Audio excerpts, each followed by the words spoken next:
بہت سارے لوگ یہ سمجھتے ہیں کہ یہ رقم یا یہ پیسے میرے پاس 3 مہینے پہلے آئے اور ان پیسوں پر ابھی سال پورا نہیں ہوا، اس لیے زکوٰۃ دینا فرض نہیں،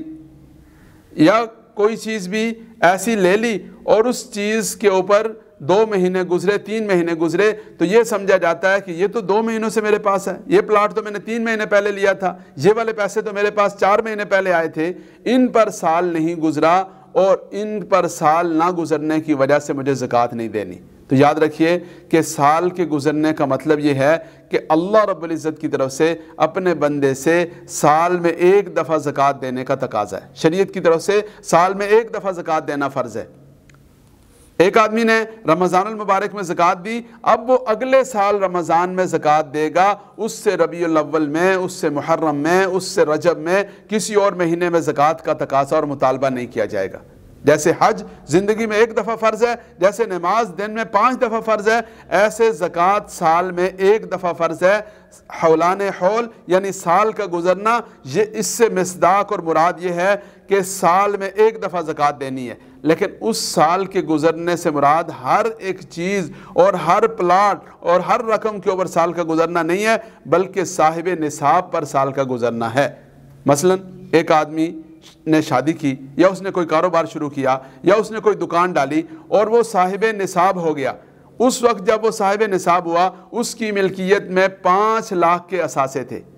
اگلے سال جب رمضان المبارک کا موقع آیا یا جو بھی اس کے زکوٰۃ کا سال ہے، جب اس کی زکوٰۃ کا سرکل پورا ہوا، اس موقع پر اگر اس کے پاس ملکیت میں اس کے پاس جو اثاثے ہیں وہ 10 لاکھ ہو گئے تو اسے 10 لاکھ کی زکوٰۃ دینی ہے۔ اگر خدا نخواستہ وہ 3 لاکھ رہ گئے تو اسے 3 لاکھ کی زکوٰۃ دینی ہے۔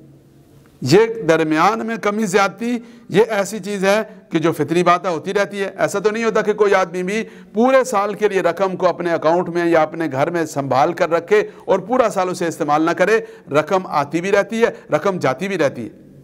تو اس لیے اگر سال کے درمیان میں رقم میں کمی زیادتی ہوتی رہے اور نصاب برقرار رہے، یعنی وہ صاحب نصاب ہو، کمی زیادتی اس کے درمیان میں ہوتی رہے، تو ایسی صورت میں سال کا آخر دیکھیں گے۔ اگر آئندہ سال کے آنے کے موقع پر وہ صاحب نصاب ہے اور اس کے پاس رقم کتنی ہے، اگر اگلے سال اس کے پاس رقم 10 لاکھ ہو گئی، 20 لاکھ ہو گئی اور وہ 20 لاکھ اس کا سٹیٹس ہے، تو اب اسے 20 لاکھ کی زکوٰۃ دینی ہے۔ خدا نخواستہ اس میں کمی ہو گئی اور اس کا سٹیٹس صرف 2 لاکھ روپیہ رہ گیا، یعنی وہ 2 لاکھ روپے کی جو اثاثے ہیں اور چیزیں ہیں ان کا مالک ہے، تو اسے صرف 2 لاکھ پر زکوٰۃ دینی ہے۔ درمیان میں کمی بیشی سے فرق نہیں پڑتا اور ہر رقم کے اوپر سال کا گزرنا ضروری نہیں۔